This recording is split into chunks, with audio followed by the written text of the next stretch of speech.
Hi friends, இன்றைக்கி என்ன hair pack போட போகிறோன்னு பார்க்கலாம் வாங்க. ரொம்ப ஈஸியாக சிம்பிளாக எல்லாருக்குமே கிடைக்கக்கூடிய பொருளை வச்சு தான் போட போகிறோம். அதுக்கு நான் என்ன எடுத்திருக்கேன்னா வெள்ளை கரிசலாங்கண்ணி ஃப்ரெஷ்ஷாகவே எடுத்திருக்கேன். நம்ம வெள்ளை கரிசலாங்கண்ணி எடுத்துக்கிறது ரொம்ப நல்லது. முடிஞ்ச அளவுக்கு வெள்ளை கரிசலாங்கண்ணியே எடுத்துக்கோங்க. கீழா நெல்லியும் எடுத்திருக்கேன்.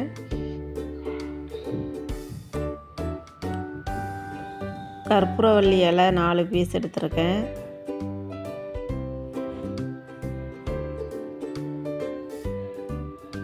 இந்த ஹேர் பேக் போடையில் சளி பிடிக்காது.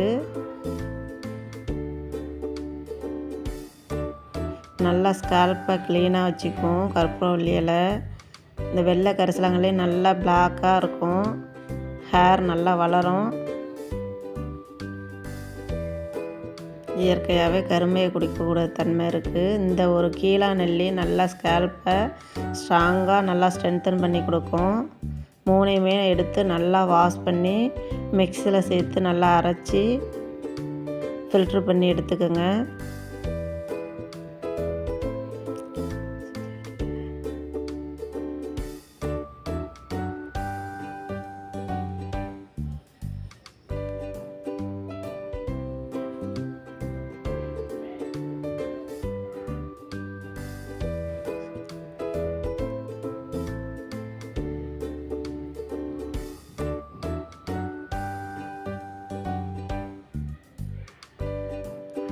இந்த ஹேர் பேக் போடையில் நம்மளோட ஹேரை நாளே நல்லா வாஷ் பண்ணி க்ளீனாக வச்சுக்கோங்க.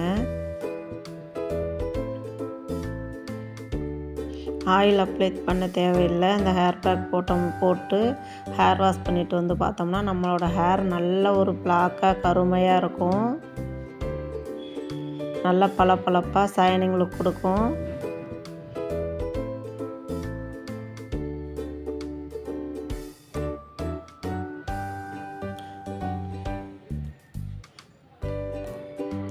நம்ம சேர்க்கக்கூடிய பொருள் 3மே நல்லா ஃபாஸ்ட்டாக நம்மளோட ஹேரை வளர வைக்கும்.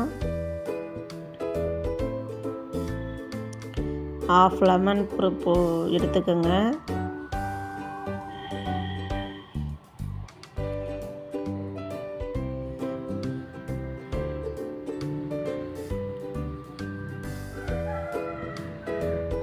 நல்லா மிக்ஸ் பண்ணி நம்மளோட ஹேரில் அப்ளை பண்ணி மசாஜ் கொடுத்துக்கோங்க.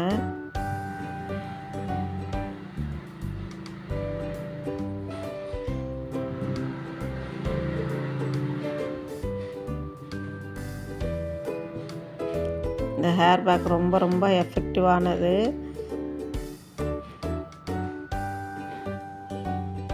வேர்லேருந்து நுனி வரையுமே அப்ளை பண்ணிக்கோங்க. அப்ளை பண்ணி மசாஜ் கொடுத்துக்கோங்க. 10 நிமிஷம் ஊற வச்சு ஷாம்பா ஷியாக்காவை நீங்கள் எது ரெகுலராக யூஸ் பண்ணுவீங்களோ அதை யூஸ் பண்ணி வாஷ் பண்ணிக்கோங்க.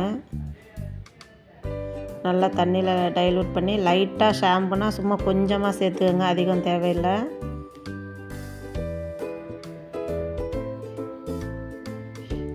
நாளே ஹேர் நல்லா வாஷ் பண்ணி இருக்கிறதுனால எதுவும் இருக்காது. சும்மா லைட்டாகவே ஷாம்பா ஷியாக்காவை சேர்த்து ஹேர் வாஷ் பண்ணிவிட்டு வாங்க. தண்ணியில் நல்லா டைலூட் பண்ணி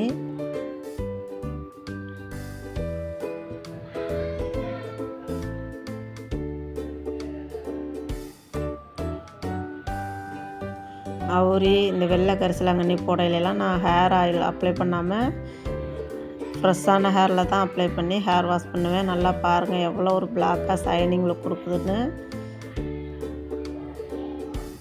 உங்களுக்கும் இந்த ஹேர் பேக் பிடிச்சிருந்தா யூஸ் பண்ணி பாருங்கள் ஃப்ரெண்ட்ஸ். யூஸ் பண்ணிவிட்டு எப்படி இருக்குன்னு கமெண்டில் சொல்லுங்கள். ஓகே ஃப்ரெண்ட்ஸ், பாய். நெக்ஸ்ட் பார்க்கலாம்.